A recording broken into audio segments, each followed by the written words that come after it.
Dia bilang gini, aku ingin kau terus menulis, tapi kali ini biar aku yang menentukan ceritanya. Halo guys, jumpa lagi dengan Markudil. Hari ini kita lanjut membacakan cerita horor. Kali ini tentang Raka, seorang penulis cerita misteri, yang mana cerita yang ditulis malah menjadi kenyataan. Oke, langsung saja, nggak perlu berlama-lama, langsung kita bacakan ceritanya. Judulnya Bayangan dari Naskahku, bercerita tentang Raka. Aku selalu percaya bahwa imajinasi adalah hal paling aman di dunia.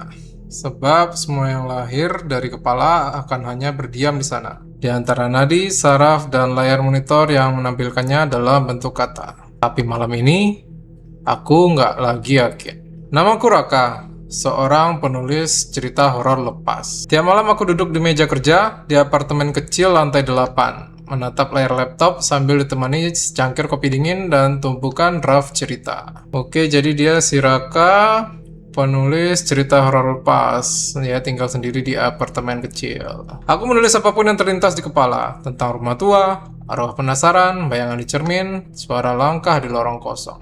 Dan ironisnya, aku menulis semua itu tanpa rasa takut sedikit pun. Sampai akhirnya aku menulis cerita yang berjudul Sosok dari Jendela. Jadi selama ini dia nggak pernah takut dengan tulisannya sendiri. Itu hanya cerita pendek. Tokoh utamanya adalah seorang pria yang diganggu sosok berwajah pucat dengan mata hitam pekat dan senyum yang tidak wajar. Dia muncul di jendela setiap tengah malam, memandangi si tokoh dengan tatapan lapar seperti menunggu sesuatu. Aku menyelesaikan naskah itu pukul 2 dini hari, dan malam itu pula aku mulai bermimpi buruk. Jadi dia bercerita tentang pria yang diganggu sosok berwajah pucat. Setelah menulis, dia mulai mimpi buruk si Rakanya. Mimpi pertama datang beberapa jam setelah aku menulisnya. Aku berdiri di depan jendela kamar, menatap keluar. Hujan turun dengan deras. Lalu di antara kilat yang menyambar, aku melihat seseorang berdiri di balkon di rumah seberang. Kulitnya pucat, matanya hitam, dan dia tersenyum. Tepat seperti yang kutulis. Jadi, Raka menulis seperti itu ternyata beneran kejadian. Kulitnya pucat, matanya hitam, dan dia tersenyum sedang berdiri di balkon tetangga seberang sana. Aku terbangun dengan napas terengah. Dada sesak, tapi aku hanya tertawa kecil dan berbisik pada, "Kau terlalu banyak menulis, Raka. Itu cuma mimpi." Jadi si Raka menghibur diri ya. Nah, dia ngerasa itu cuma mimpi. Namun sejak hari itu aku merasa ada yang berbeda. Setiap kali aku menulis, aku selalu melihat bayangan hitam di sudut penglihatanku. Seperti seseorang berdiri di belakangku, mengawasiku. Tapi setiap aku menoleh, nggak ada siapapun. Awalnya aku pikir itu efek mata lelah, namun suara itu datang lagi. Malam berikutnya aku mendengar langkah pelan di ruang tamu. Kadang seperti ada yang menarik nafas di belakang leherku. Kadang suara kursi kayu bergeser pelan, padahal aku tinggal sendirian. Aku mencoba mengabaikannya, meyakinkan diri kalau itu cuma imajinasiku sendiri. Jadi dia udah mulai banyak gangguan, tapi mulai mencoba mengabaikannya. Raka mencoba mengabaikannya dan berpikir kalau itu cuma imajinasinya aja. Namun saat aku mandi di suatu pagi, aku melihat bayangan bergerak di balik tirai. Aku membuka tirai itu dengan cepat, tapi kamar mandi kosong. Keringat dingin menetes di pelipisku, padahal air masih mengucur deras dari shower. Jadi dia mandi di shower yang pakai tirai itu ya. Lagi mandi melihat bayangan bergerak. Mimpi buruk banget itu. Aku keluar tergesa, menatap sekeliling kamar. Nggak ada siapapun. Tetapi di cermin aku bisa bersumpah ada pantulan seorang di belakangku. Berdiri diam dengan kepala sedikit miring ke kiri. Ketika aku menoleh, pantulan itu lenyap. Gini ya. Kepala sedikit miring ke kiri. Hari-hariku mulai kacau. Aku tak bisa tidur lebih dari 2 jam. Setiap kali memejamkan mata, aku kembali bermimpi. Selalu mimpi yang sama. Aku duduk menulis, dan dari balik jendela sosok itu menatapku. Kadang ia mengetuk kaca, kadang hanya tersenyum dengan bibir yang robek panjang. Jadi bibirnya robek ya. Aku terbangun dengan jantung berdebar, keringat membasahi tubuhku. Aku menatap jendela kamarku yang gelap. Nggak ada siapapun di sana, tapi entah kenapa aku tak berani menatap terlalu lama. Suatu sore aku mencoba menulis naskah baru. Naskah baru ya. Kali ini bukan horor. Aku ingin menulis cerita romantis ringan, sekadar mengganti suasana. Tapi tiba-tiba layar laptopku tiba-tiba error. Huruf-huruf yang kuketik berubah sendiri menjadi kalimat asing. Tulisannya, "Jangan tulis cerita lain. Aku belum selesai dengan huruf kapital semua. Aku menatap layar itu, membisu selama beberapa detik. Tanganku gemetar, aku mencoba menekan tombol delete. Tapi huruf-huruf itu malah muncul lagi, satu persatu. Seolah ada yang mengetik dari balik layar. Jadi, jangan tulis cerita lain, aku belum selesai itu, nggak bisa dihapus. Waktu di delete, balik lagi, kayak ada yang ngetik. Aku mencabut kabel listrik laptopku dan menutupnya dengan keras. Keringat dingin membasahi tengkukku. Aku mencoba menertawakan hal itu, menyebutnya error atau mungkin virus. Dia pikir, paling error atau virus gitu ya. Dia menghibur diri si Raka. Tapi jauh di lubuk hatinya, dia tahu bahwa ada sesuatu yang lebih dari itu. Malam itu, Raka memutuskan untuk istirahat. Dia menyalakan semua lampu di apartemen, di ruang tamu, kamar, dapur, bahkan kamar mandi. Suasana jadi terang benderang. Tapi entah kenapa justru membuat Raka semakin takut. Cahaya membuat bayangan di dinding tampak bergerak. Pukul 12:10, Raka sedang mengetik beberapa baris kalimat. Tiba-tiba lampu padam. Aduh, malah mati, gerutunya Raka. Raka membuka laci meja dan mencari senter. Namun sebelum Raka menemukan senter, matanya menangkap sesuatu bergerak di ujung ruangan. Sebuah bayangan tinggi dan kurus berdiri dekat pintu. Dia mematung, nafasnya tercekat. Bayangin kamu lagi mati lampu di apartemen, tiba-tiba dari sudut matamu ngelihat sesuatu yang tinggi dan hitam kurus. Serem. Dalam kegelapan, Raka hanya bisa melihat siluetnya. Kepala miring, tangan panjang menggantung hampir menyentuh lantai. Buset, tangannya panjang hampir menyentuh lantai. Raka berkedip, dan bayangan itu langsung lenyap.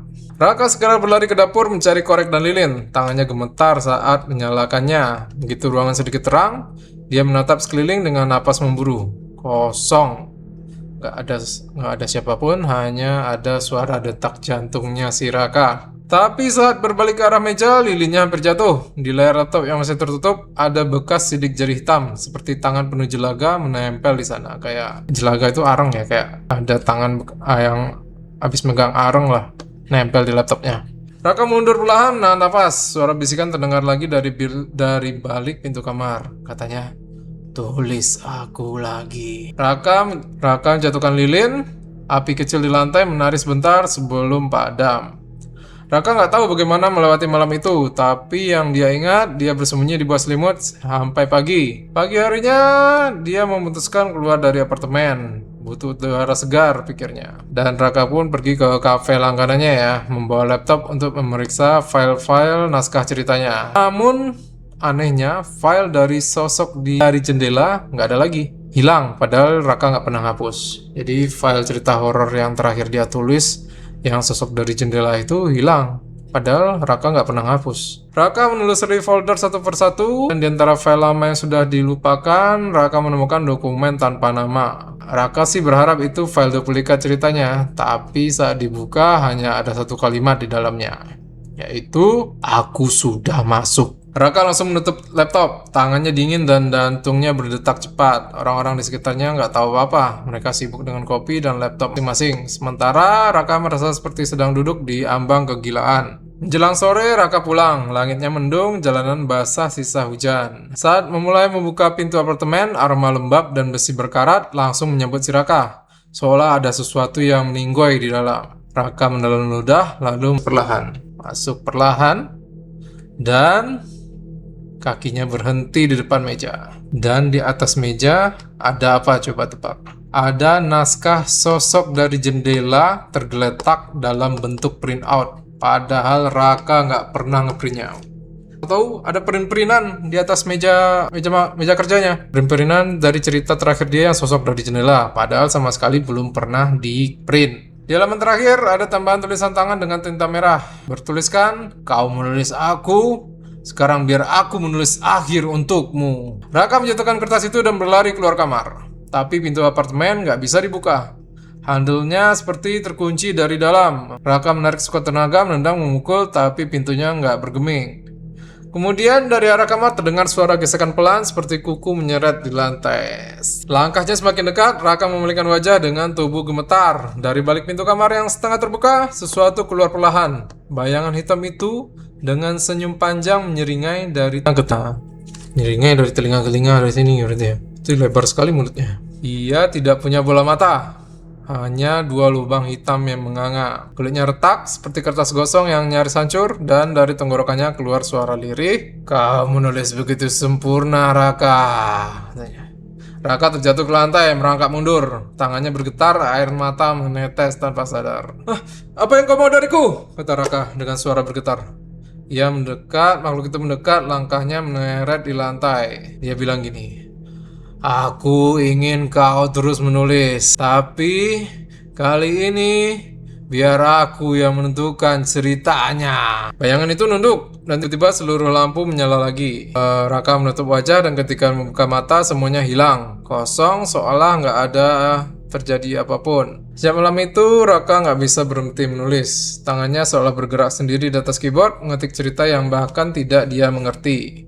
Raka menulis berjam-jam tanpa sadar waktu. Terkadang terbangun di depan layar dengan mata perih dan jari kaku, tapi di layar selalu ada halaman baru yang belum pernah kutulis sebelumnya. Jadi Raka kayak menulis tanpa sadar gitu ya. Jadi dia ngetik-ngetik, tapi dia nggak tahu dia nulis apa. Dia nggak sadar ketika dibaca, aku kayaknya nggak pernah punya pikiran cerita seperti ini gitu. Sampai suatu pagi aku membaca kalimat terakhir di naskahnya bertuliskan, Raka duduk di kursinya, menatap layar laptop. Ia tak tahu bahwa sosok di belakangnya kini sedang menatap, siap menulis bagian akhir. Raka nelan ludah dong, kok endingnya tertulis seperti itu? Perlahan Raka menoleh ke belakang. Nggak ada siapapun. Tapi kursi di pojok ruangan bergoyang pelan seperti baru saja diduduki seseorang. Raka menghentikan laptop dan menutupnya, tapi begitu kepalanya diangkat, di layar yang telah padam, Raka melihat pantulan wajahnya, dan di belakang wajahnya ada sosok lain yang tersenyum. Raka menjerit dan berlari keluar kamar, tapi tubuhnya mendadak berat seperti diseret sesuatu. Pandangannya kabur dan nafasnya sesak. Sebelum semuanya gelap, Raka mendengar suara itu lagi, berbisik di telinganya, dan berkata, "Akhirnya aku hidup." Oke, selesai. Jadi bisa dibilang Raka ditahan sama makhluk itu ya. Jadi Raka yang membawa makhluk itu kembali ke dunia nyata. Oke guys, begitu cerita. Apa judulnya tadi? Bayangan dari naskahku. Jangan lupa subscribe biar dapat mengikuti cerita-cerita horor lainnya. Sampai jumpa lagi dengan cerita-cerita berikutnya. Bye-bye.